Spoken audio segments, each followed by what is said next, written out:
Predstavte si auto, na ktoré musíte čakať 15 rokov. Auto, ktoré nemá palivomer, benzín, mu tečie samospádom priamo na horúci motor a jeho karosériu vyrobili z odpadovej bavlny. Nie, to nie je vtip, to je Trabant 601.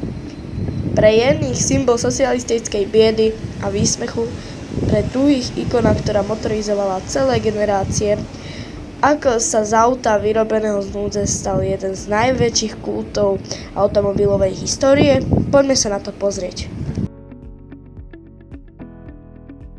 Všetko sa to začalo po druhej svetovej vojne v nemeckom meste Zwickau. Mesto skončilo v sovietskej okupačnej zóne v NDR. Súdruhovia chceli dať ľuďom lacné auto, ale narazili na obrovský problém. Nemali oceľ.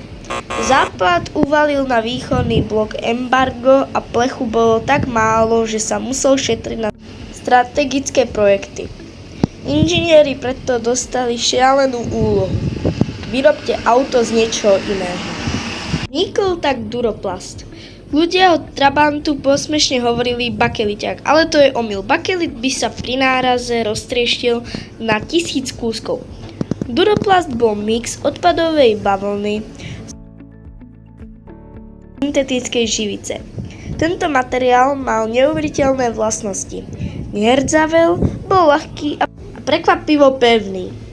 Dokonca vznikla legenda, že ojazdené Trabanty na vidieku obžierali prasatá a kozy, lebo im voňala tá lisovaná bavlna. Jazdné vlastnosti? Trabant mal dvojtaktný dvojvalec s výkonom 26 koní. Pri tankovaní ste museli do benzínu ručne dolievať olej, inak by ste motor zadreli. A ako ste zistili, koľko máte paliva? Žiadna kontrolka na palubnej doske nebola. Museli ste otvoriť kapotu, strčiť do nádrže plastovú tyčku a odčítať hladinu. Napriek tejto brutalite bol Trabant obrovský luxus. Prečo? Lebo naň existovali poradovníky. Ak sa vám narodilo dieťa, rovno ste ho zapísali do poradovníka, aby malo auto, keď dospieva. Čakalo sa aj 12 až 15 rokov. Kvôli tomu malo ojazdené auto paradoxne vyššiu hodnotu ako nové. Na ojazdené ste totálne nemuseli čakať. Keď v roku 1989 padol Berlínsky múr, svet obleteli zábery tisícov dymiacich Trabantov mieriacich na západ. Stal sa z neho symbol slobody. S príchodom západných aut sa však zdalo, že Trabant definitívne zomrel. V 90. rokoch ich ľudia hromadne vyhadzovali, lenže toto auto odmietlo upadnúť do zabudnutia. Vďaka svojej jednoduchosti a húževnatosti prežilo.